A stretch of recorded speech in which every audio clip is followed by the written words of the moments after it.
नमस्कार दोस्तों, जय माता दी, जय भोलेनाथ। स्वागत है आप सभी का हमारे YouTube चैनल में। भगवान भोलेनाथ आपकी हर एक मनोकामनाएं और हर एक इच्छाएं पूरी करेंगे और हर वक्त आपके साथ हैं। दोस्तों, मार्च का यह महीना बहुत ही ज्यादा पवित्र है और आने वाला अप्रैल का माह भी आपके लिए शुभ जाने वाला है। यूँ कहे इस राशि के जातक जातिकों के लिए यह दोनों महीना बहुत ही ज्यादा महत्वपूर्ण आने वाला है। मार्च का महीना तो शुरू हो चुका है। दोस्तों, मार्च और अप्रैल के इस पवित्र महीने में आपको हमेशा अपने पास में रखनी है यह एक अनमोल चीज। फिर देखिएगा, जीवन काल में आप जो चाहते हैं आपको वो जीवन काल में सब कुछ प्राप्त हो जाएगा और सारे आपके दुश्मन आपके सामने नाक रगड़ कर आपके सामने घुटने टेक देंगे और ईश्वर के आशीर्वाद से आपकी सारी इच्छाएं पूरी हो जाएगी। यह एक चीज दोस्तों आपके लिए मार्च और अप्रैल महीने में बहुत ही बड़ी वरदान साबित होगी। एक चीज की शक्ति और महिमा इतनी ज्यादा बड़ी है कि आपके जीवन में धन संपत्ति को लेकर जो भी परेशानियां थी, अब ईश्वर के आशीर्वाद से वो सब खत्म हो जाएगी और किसी भी प्रकार की नकारात्मक शक्ति आपके आसपास ना ही रहेगी और ना ही भटकेगी। यह अत्यंत शक्तिशाली और छुपी हुई यह वस्तु तो अब जीवन काल में पूरी तरह से तैयार हो जाइए। वीडियो को अब शुरू से लेकर अंत तक जरूर देखिए। बहुत ज्यादा मेहनत करने के बाद आज की इस वीडियो को हम आपके सामने लेकर आए हैं और इस वीडियो को दोस्तों कुछ इस प्रकार से बनाए हैं। इस वीडियो के जरिए आपको केवल और केवल ऐसी बातें बताई है जो आपके जीवन की व्यक्तिगत समस्या है। जीवन काल में कुछ भी परेशानियां हैं, उन सारी परेशानियों को ध्यान में रखकर आज की इस वीडियो को बनाई गई है, क्योंकि दोस्तों हम आपके राशि पर लंबे समय से नजर बनाए हुए थे और हम आपके जिंदगी के बारे में बहुत अच्छे तरीके से जानते हैं कि जीवन काल में आज तक आपको क्या परेशानियां हुई है और अभी तक क्या परेशानियां आपको घेरे रखी है। आपके अपने आप का साथ देते हैं या नहीं देते हैं। जीवन काल में कब कौन सी चोट लगी, कब आपको घाटा हुआ और कब आपको नुकसान हुआ और कब आपको प्रॉफिट हुआ और कब आपको फायदा हुआ। तो इसी हिसाब से आज के इस वीडियो को हम आपके लिए तैयार किए हैं और इस वीडियो के जरिए हमने आपको पूरी बातें बताई है और ऐसे ही विशेष जानकारी दोस्तों हमने इकट्ठा किए हैं जो ये सारी बातें आपके जीवन में इन दिनों बहुत ही ज्यादा काम आने वाले हैं। बस दोस्तों हम आपसे हाथ जोड़ करके निवेदन करते हैं कि आज के इस वीडियो को आप शुरू से लेकर अंत तक जरूर देखें। हो सकता है वीडियो थोड़ा सा लंबा हो जाए, लेकिन आपके पूरे जीवन को अच्छा बनाने के लिए यदि आपके कुछ मिनट इस वीडियो में लग जाए, ये एक छोटी सी कीमत होगी। आप इसका दोस्तों भरपूर प्रयोग करें, क्योंकि आपको इसका भरपूर लाभ पहुँचेगा। क्योंकि हमें इस बात पर पूरा 100% भरोसा है, क्योंकि आज के इस वीडियो में हमने बहुत ही ज्यादा मेहनत करी है। बस आप इस वीडियो को शुरू से लेकर अंत तक जरूर देख ले। हमारी मेहनत को आप भी समझिए। यूँ कहे हमारी मेहनत इससे सफल हो जाएगी और भगवान भोलेनाथ के नाम से भक्ति हमारी पूरी तरह से सफल हो जाएगी। तो इसी के साथ चलिए बिना देर किए आज के इस विशेष कार्यक्रम को शुरुआत करते हैं। लेकिन उससे पहले आपसे हाथ जोड़कर निवेदन है, यदि आप भगवान भोलेनाथ और महाबली हनुमान जी के सच्चे भक्त हैं तो वीडियो को लाइक करना बिल्कुल भी ना भूले। साथ ही कमेंट बॉक्स में भोलेनाथ और महाबली हनुमान जी का जयकारा अवश्य लगा दे। यदि आप अपने मन में भगवान भोलेनाथ की छवि और हनुमान जी की छवि बनाते हुए पूरे भक्ति भाव के साथ दोनों देवताओं को याद करते हुए कमेंट बॉक्स में हर हर महादेव और जय महाबली हनुमान जी जरूर लिखे, क्योंकि भगवान भोलेनाथ और महाबली हनुमान जी की कृपा जीवन काल में आपको जरूर प्राप्त होगा। दोनों देवताओं की कृपा की आवश्यकता तो पूरे संसार को है, हर जीव जंतुओं को है। शक्ति बिना तो शिव 100 के समान है। और साथ ही साथ आपसे हाथ जोड़कर एक छोटा सा निवेदन करना चाहूंगी, यदि आप हमारे चैनल पर पहली बार आए हैं तो हमारे चैनल को सब्सक्राइब करके बगल में जो बेल आइकन है उसे दोस्तों आप अवश्य ही दबा दे। इससे हमारा मनोबल बढ़ेगा। ये दोस्तों बिल्कुल ही फ्री है। इसे आप भगवान भोलेनाथ की सेवा समझकर कर दीजिए, क्योंकि हम जीवन काल में भगवान भोलेनाथ का ही कार्य कर रहे हैं। उन्हीं के आदेश और अनुभूतियों के आधार पर हम दोस्तों इस कार्यों में लगे हुए हैं। तो चलिए भगवान भोलेनाथ का नाम लेकर चैनल को सब्सक्राइब कर ले। जीवन काल में आगे बढ़ते हैं। तो वीडियो में आगे बढ़ते हैं। जीवन काल में आपने जो भी चाहा, अभी तक जो परेशानियां आपने जीवन में उठाई सब ठीक था, लेकिन आने वाले समय अब हर हालात सुंदर होना चाहिए, अच्छा होना चाहिए, सफल होना चाहिए। अब आपकी हर एक इच्छा पूरी होनी चाहिए। अप्रैल के माह के आते तक आप जीवन काल में ऐसी सफलता प्राप्त कर लिए होंगे कि वह सफलता को प्राप्त करने के लिए आपने सपने में भी नहीं सोचे होंगे। और यह सब भगवान भोलेनाथ और महाबली हनुमान जी के आशीर्वाद से होगा, क्योंकि जीवन काल में आप इसके काबिल हैं। अब जीवन काल में बेहद सच्चे और आप इस सब के काबिल भी हैं और इस सब के लायक भी हैं। आप बहुत ही दयावान और बेहद सच्चे हृदय के इंसान हैं। जीवन काल में आपका यह हक बनता है आपको भरपूर सफलता प्राप्त हो। आप जैसे इंसान संसार में केवल और केवल दुख भोगते हैं, तो निश्चय ही ईश्वर के न्याय में किसी बात की कमी। हम आपके दिल की बातों को समझते हुए इन बातों को कहने जा रहे हैं, क्योंकि हम आपके दिल को अच्छी तरह से जानते हैं। हम जानते हैं कि इस राशि के जातक जातिकों के दिल बहुत ही ज्यादा शार्प होते हैं, बिल्कुल कांच की तरह। आपके अंदर बिल्कुल भी किसी भी प्रकार का मैल नहीं होता। हो सकता है कभी कभी आप क्रोध में आकर के या भावनाओं में बहकर के जीवन काल में कुछ ऐसी बातें बोल दे जो उनके मन को दुखी करते हो, लेकिन आपका अंदर बेहद ही मुलायम है और बेहद ही दयावान है। और इसी वजह से हम यह भी जानते हैं कि दोस्तों बाहर के बाहर आपके अपने भी आपको सही तरीके से पहचान नहीं पाते, आपके व्यक्तित्व का हमेशा गलत अंदाजा लगाते हैं। इसे आप चाहे अपनी कमी मान लो या फिर अपना स्वभाव मान सकते हैं, क्योंकि जीवन काल में आप अपने असली व्यवहार को कभी भी किसी को नहीं बता पाते और न ही अपने दिल को खोलकर किसी के सामने रख पाते हैं। और आपके दुख का कारण यही है। हम इस वीडियो के जरिए बताने जा रहे हैं एक विशेष वस्तु के बारे में, जिस वस्तु को हमेशा आपको जेब में ही रखना है और यदि घर से बाहर निकल रहे हैं तो वह वस्तु जेब में ही होनी चाहिए। महिलाएं अपने पर्स में रखे और पुरुष अपने जेब में रखे। जब भी आप घर से बाहर निकले इस वस्तु को हमेशा अपने जेब में रखकर ही निकले, फिर देखिएगा आपके जीवन में कैसा चमत्कार होता है। जीवन काल में कुछ भी बात बिगड़ रही होगी वह सारी बातें आपकी बन जाएगी। जहाँ से आपको उम्मीद नहीं थी वहाँ से भी कामयाबी आपको हासिल होगी। आपके जीवन में एक सफलता की नई कहानी लिखी जाएगी, क्योंकि दोस्तों हम बातें ऐसे ही कुछ बता रहे हैं बहुत ही ज्यादा आवश्यक आपके जीवन के लिए हो सकता है। भले ही दोस्तों सुनने में आपको थोड़ा अजीब लग रहा होगा, लेकिन दोस्तों जब हम आपको बातें बता रहे हैं उसमें हमें पूरा भरोसा है और धीरे धीरे आपको पूरा विश्वास होने लग जाएगा। बस आप वीडियो में अंत तक बने रहिए, वीडियो को ध्यान से सुनिए व देखिए। सबसे पहले आपको जीवन काल में एक कामयाबी की सकारात्मक भूमि तैयार करनी होगी। शायद आप इन बातों को समझे नहीं, इसे ध्यान से समझने का प्रयास करें।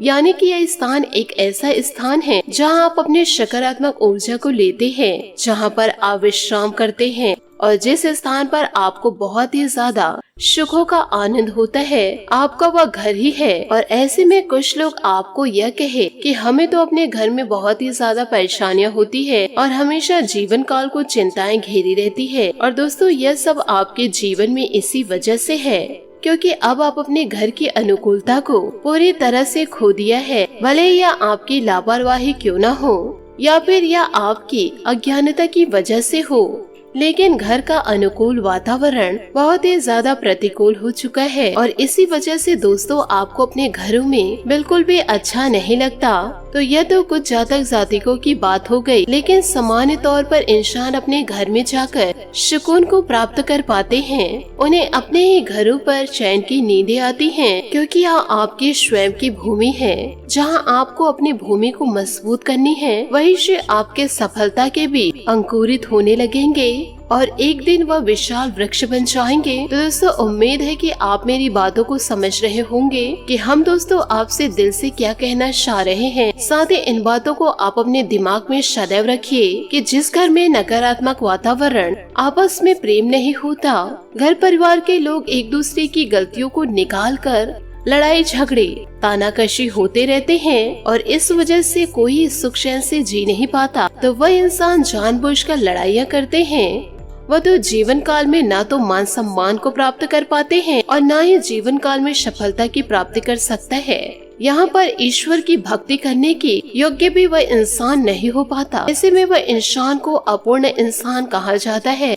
तो दोस्तों सबसे पहले आपको अपना भूमि तैयार करना है और अपने घर परिवार को पूरी तरह से सकारात्मक ऊर्जा से भर देना है। तो दोस्तों आप अपने जीवन काल में इन सब बातों को कैसे पूरा कर पाएंगे, इन बातों को जरा ध्यान से सुनिएगा व समझिएगा। एक एक करके हम आपको सारे नियमों का पालन करवाएंगे। बस इन बातों को आपको अपने दिमाग में पूरी तरह से बैठा के रखना है। सर्वप्रथम आपके जीवन के जो कार्य हैं, उस कार्य को मुख्य दरवाजे से करनी है। आपके द्वार पर साफ सुथरा माहौल होना चाहिए। किसी भी प्रकार के गंदगियों को घर के सामने या कोने पर न रखे। यह विशेष बात है और इसका विशेष आपको ध्यान रखना है। दूसरी बात यह है दोस्तों कि आप अपने घर के दरवाजे को पूरी तरह से निहारे।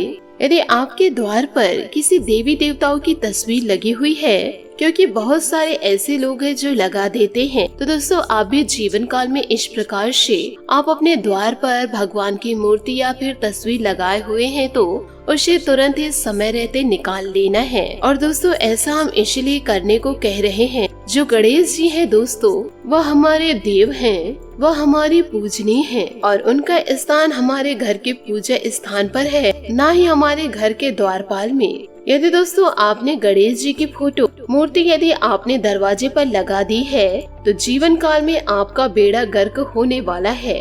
यदि दोस्तों माता रानी का निरादर करेंगे तो आपके द्वार से ही पलटकर चली जाएंगी, क्योंकि आपने तो उन्हें सबसे पहले पहरेदारी का काम दे दिया, जो कि माता लक्ष्मी के अनुकूल ही नहीं। तो किसी भी प्रकार के देवी देवता व माता लक्ष्मी की तस्वीर मुख्य दरवाजे पर न लगाए। इन सारी चीजों को आप तुरंत ही हटा दीजिए या फिर दोस्तों विसर्जन कर दीजिए, क्योंकि इन दिनों आपके देवी देवता बहुत ही ज्यादा पूजनीय हैं। उन्हें पूजा घर में सम्मान के साथ रखिए, उन्हें सजाने के तौर पर प्रयोग न करें। मुख्य दरवाजे पर आपको वापस करने का तौर है कि उन्हें द्वारपाल नियुक्त किया है, जो कि बेहद ही अपमानजनक कार्य है, क्योंकि हमारे शास्त्रों में पूर्ण रूप से यह है। और जीवन काल में आपको पता ही होगा, यदि जीवन काल में गणेश जी द्वारपाल बनेंगे, जब गणेश माता पार्वती के द्वारपाल बने थे तो भगवान भोलेनाथ को भी रोक दिए थे और बहुत ही ज्यादा लड़ाई हुई थी स्वयं भगवान भोलेनाथ से।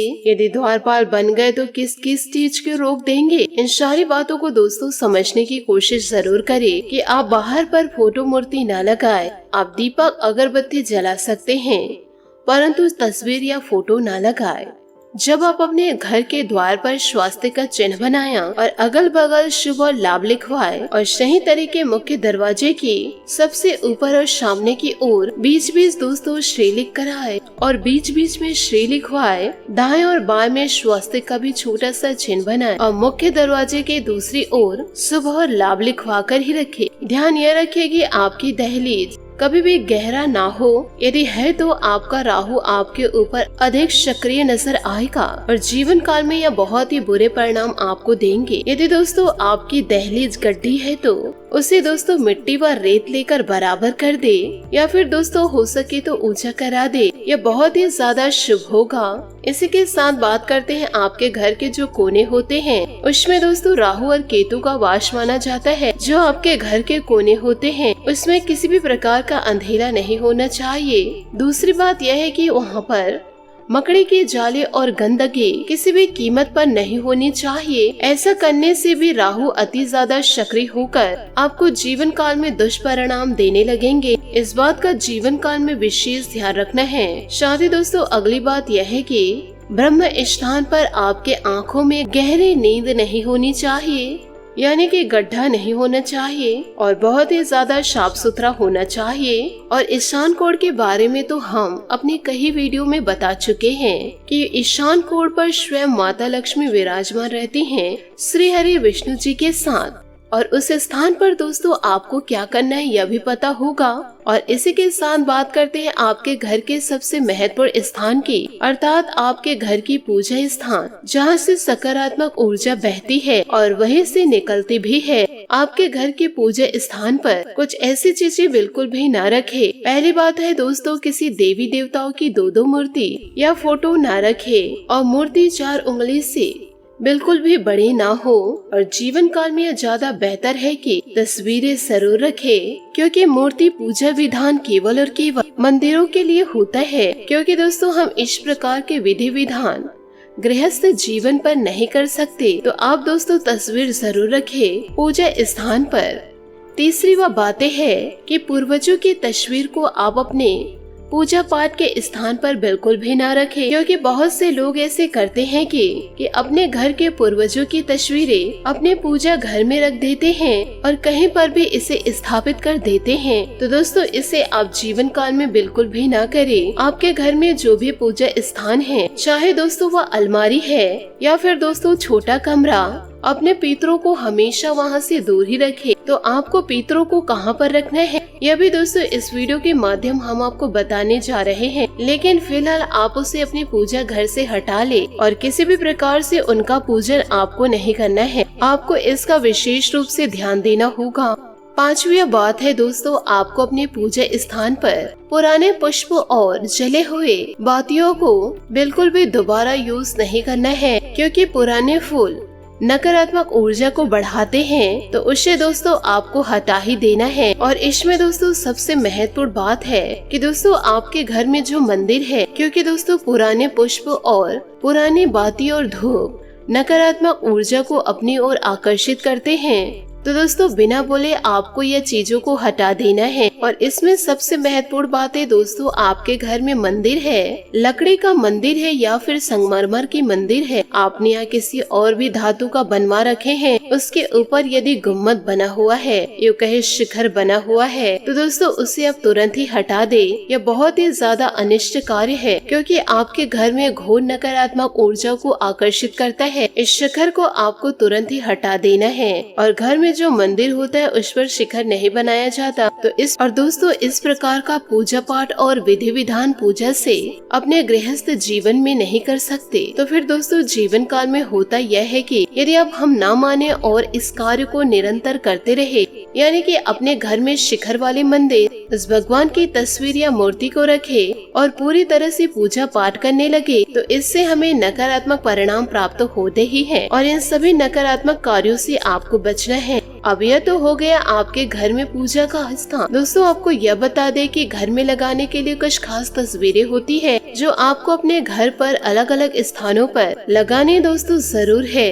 क्योंकि कुछ खास तस्वीर देवी देवताओं की होती है, जो आपको अपने घरों पर अलग अलग स्थानों पर लगानी जरूर है। क्योंकि इन सभी चीजों में गजब से सकारात्मक ऊर्जाओं को पूरी तरह से आकर्षित करने की क्षमता होती है। इसमें बहुत ही ज्यादा आकर्षित करने की क्षमता होती है, जो आपके जीवन में बहुत ही ज्यादा शक्तिशाली प्रभाव को छोड़ेगी। तो दोस्तों इसे आपको कहाँ पर लगाना है, यह जानना बहुत ही ज्यादा आवश्यक है। लोग दोस्तों अक्सर तस्वीरें कहीं पर भी लगा देते हैं। आपको दोस्तों अपने घर के हॉल पर दौड़ते हुए घोड़े की तस्वीर लगानी है, और वह घोड़े सफेद रंग की होनी चाहिए और ऐसा लगना चाहिए कि वह दौड़ते हुए आपकी ओर आ रही है। और दोस्तों घोड़ों की संख्या है 3, 7, 5 इस प्रकार से होनी चाहिए। इसे अपने घर के उत्तर दिशा की ओर लगानी है। क्योंकि दोस्तों ऐसा क्यों, जो घोड़ा होता है नए अवसर और नए मौके के सूचक होते हैं, और उत्तर दिशा धन की दिशा होती है। यानी कि आप इन तस्वीरों को लगाएंगे तो घर में धन के मौके आने के अवसर प्राप्त होंगे। आपको दोस्तों इसका विशेष ख्याल रखना होगा। दूसरी तस्वीर है दोस्तों राम दरबार की। प्रभु श्री राम जी अपने पूरे परिवार के साथ, जिसमें हनुमान जी भी बैठे हो, ऐसी तस्वीर आपको लगानी अपनी पूजा घर में दक्षिणी दीवार पर। यानी कि जब आप इस तस्वीर को देखेंगे, आपका मुख दक्षिण दिशा की ओर होनी चाहिए। और दोस्तों ये तस्वीर कहाँ लगेगी, आपके घर के पूजा घर में। इन सभी बातों को आपको बहुत ही ज्यादा ध्यान देना होगा और सभी बातों को बारीकियों से समझना भी है। फिर देखिएगा जीवन काल में बदलाव आता है कि नहीं। जिस घर में भगवान धन्वंतरी की फोटो लगी होती है, उस घर से दोस्तों रोग पीड़ा दूर हो जाती है और धन संपत्ति भी हमेशा घर में प्रवेश ही करती रहती है। अब दोस्तों बात करते हैं उस एक चीज के बारे में, जो आपको अपने जेब में रखकर घर से निकलना है। आप अपने जेब में या फिर पर्स में, यह एक चीज दोस्तों कई छोटी छोटी चीजों से मिलकर बनेगी। आप इन बातों को जरा ध्यान से सुनिएगा और आपसे हाथ जोड़कर निवेदन करना चाहूंगी इस वीडियो को मजाक में लेने की भूल मत कीजिएगा। इसे कहते हैं दोस्तों धन की पोटली। इसे धन की पोटली इसीलिए कहा जाता है कि दोस्तों जो इंसान इसे अपने जेब में या फिर अपने पर्स में रखते हैं तो उनके जेब में, पर्स में, बैग में हमेशा धन बना रहता है और जीवन से उनसे धन कभी दूर नहीं जा सकते। तो दोस्तों इन दिनों आपको जीवन काल में करना क्या है, आपको दोस्तों एक चौकोन कपड़ा लेना है। यह कपड़े हरे रंग और लाल रंग या फिर पीले रंग के होने चाहिए। पोटली दोस्तों दो प्रकार की बनती है, एक तो तिजोरी के लिए, दूसरा बैग या पर्स के लिए। तिजोरी में रखने के लिए आप लाल रंग का कपड़ा प्रयोग जरूर करें और दूसरा है आप अपने जेब में रखने के लिए पीला या फिर हरा। तो दोस्तों आपको एक चौकोन कपड़ा लेना है, आपको थोड़ी सी चावल लेनी है। उसमें दोस्तों ध्यान रखिए कि 11 चावल के दाने होने चाहिए, वह चावल साबुत होने चाहिए। उस चावल में थोड़े से हल्दी छिड़क ले या फिर उस चावल को अक्षत बना ले। साथ ही साथ उस चावल पर एक चांदी के सिक्के होने चाहिए, साबुत धनिया, एक लौंग का जूड़ा और एक इलायची का जूड़ा और 1 से 2 कपूर। इन सभी सामग्रियों को उस कपड़े में आपको लपेटना है और उसे धागे के माध्यम से चारों तरफ से लपेटकर एक पोटली का आपको रूप दे देना है। और इस पोटली को दोस्तों आपको बनाना है शुक्रवार के दिन। इस पोटली को जब आप बना रहे हैं तो सबसे पहले माता रानी की पूजन कर माता रानी को भोग लगा करके किसी भी शुक्रवार के दिन आपको सारा सामान इकट्ठा करके पूजा पाठ करके पोटली तैयार करनी है। फिर आपको शाम के समय रात्रि को दोस्तों 8 से 9 बजे के आसपास आसन बिछा करके माता रानी की पूजन करें। माता रानी को लाल रंग के पुष्प अर्पित करने हैं और घी का दीपक आप जरूर जलाएं। हो सके तो दोस्तों बाहर भी आप अपने द्वार पर घी के दीपक ही जलाएं। और दोस्तों जो पोटली आपने बनाई है उसे माता रानी के चरणों में जरूर रखें। सबसे पहले आप माता रानी को समर्पित करें और सबसे पहले आप यह मंत्रों को सुने या फिर इस मंत्र को नोट कर ले। मंत्र कुछ इस प्रकार है, ओम श्रीम हेम श्रीम कमले कमलाय श्रीम हेम श्रीम ओम महालक्ष्मी नमः। इस मंत्र को आपको याद कर लेना है। दोस्तों यह बड़ा ही काम का मंत्र है। यदि दोस्तों आपको यह मंत्र कठिन लग रहे होंगे तो आप दोस्तों माता लक्ष्मी के दूसरे मंत्र को भी कह सकते हैं। तो दोस्तों इन सभी बातों को आप अपने जीवन में जरूर उतारें और आपसे हाथ जोड़कर दोबारा विनती करती हूँ कि इन सारी बातों को दोस्तों मजाक में लेने की भूल मत कीजिएगा। यदि दोस्तों माता रानी एक बार आपसे रुष्ट हो गई तो आप माता रानी को मना नहीं सकते, इसलिए दैविक शक्तियों को मजाक में लेने की भूल न करें। आशा करती हूँ दोस्तों आपको मेरी मेहनत और सुझाव पसंद आए हो तो वीडियो को लाइक जरूर कीजिएगा और यदि आप हमारे चैनल पर नए हैं तो चैनल को सब्सक्राइब करके बेल आइकन को प्रेस करके ऑल पर सेलेक्ट करिएगा ताकि ऐसा ही ज्ञानवर्धक वीडियो आपको समय से मिल सके और इसका लाभ आप उठा सके। आज के लिए बहुत बहुत धन्यवाद। मिलते हैं अगले वीडियो में। आपका दिन शुभ हो, मंगलमय हो। जय श्री काशी विश्वनाथ, जय माता दी, जय महाबली हनुमान।